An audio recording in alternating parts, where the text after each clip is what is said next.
Hi! Welcome to Srinivasa Tiles Gajuwaka. మనమైతే ఇప్పుడు గాజువాకలో కంటి రోడ్‌లో ఉన్న Babu shopping mall back side building దగ్గరైతే ఉన్నామండి. ఈ కస్టమర్ అయితే మనకి మన ఇన్‌స్టాగ్రామ్‌లో ఫాలోవరు. మన ఇన్‌స్టాలో రీల్స్ అయితే రెగ్యులర్‌గా చూస్తూ ఉన్నారు. సో, రెగ్యులర్‌గా చూసి మనకైతే మెసేజ్ చేశారు. సార్ మా హౌస్ అయితే గాజువాకే సార్, మిమ్మల్ని ఒకసారి కలవచ్చానని. సో, కస్టమర్ కూడా మనం లేనప్పుడే మనకు 2, 3 సార్లు అయితే మన షోరూమ్ అయితే విజిట్ చేయడం జరిగింది. సో, మన ఫాలోవర్ మనకి పిలిచిన తర్వాత మనమైతే ఆగుతామా? వెంటనే అయితే మనం క్లయింట్ వాళ్ళ హౌస్ అయితే విజిట్ చేయడానికైతే వచ్చాము. ఇది కంప్లీట్‌గా 3 ఫ్లోర్ బిల్డింగ్ అండి. సో, మనం ఇప్పుడు చూస్తున్నదైతే మనకి టాప్ ఫ్లోర్‌లో ఉన్న బిల్డింగు. సో, ఏంటంటే ఇది కంప్లీట్‌గా సార్ లివింగ్ చేసే ఏరియా అనమాట. ఇది కంప్లీట్‌గా 2 బీహెచ్‌కే బెడ్‌రూమ్ అండి. ఒక లార్జ్ హాల్ అయితే వచ్చింది. సో, వీటి మెజర్‌మెంట్స్ అయితే మనం కంప్లీట్‌గా తీసుకుంటున్నాము. కస్టమర్‌కి ఏంటంటే కంప్లీట్‌గా ఎస్టిమేషన్ ఎంత అవుతది నా హౌస్‌కి అని ఒక డౌట్ అయితే వచ్చింది. సో, మనమైతే కంప్లీట్‌గా ఆ ఎస్టిమేషన్ అయితే ఇవ్వడానికైతే మనం వచ్చేసామండి.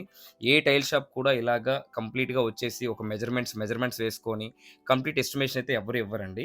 బట్ మన శ్రీనివాస టైల్స్ గాజువాకలో మన ఇన్‌స్టాగ్రామ్ ఫాలోవర్స్ కోసం అయితే మనం ఎప్పుడు సర్వీస్‌లో ఎప్పుడు వెనకాడమండి. మన ఇన్‌స్టాగ్రామ్‌లో పిలిచిన ప్రతి ఒక్కరి ఇంటికి కూడా గాజువాక సరౌండింగ్‌లో ఉన్న ప్రతి హౌస్‌కి కూడా మనమే ఓన్‌గా వెళ్లి మెజర్‌మెంట్ వేసి మరి ఎస్టిమేషన్ ఇస్తున్నామండి. ఎందుకంటే మన ఇన్‌స్టాగ్రామ్ ఫాలోవర్స్‌కి మనం ఏదో ఒకటి చేయాలి కదా! నా వరకు అయినంత వరకు నేను ప్రతిదీ మీకోసం చేయడానికి సిద్ధంగా ఉన్నానండి.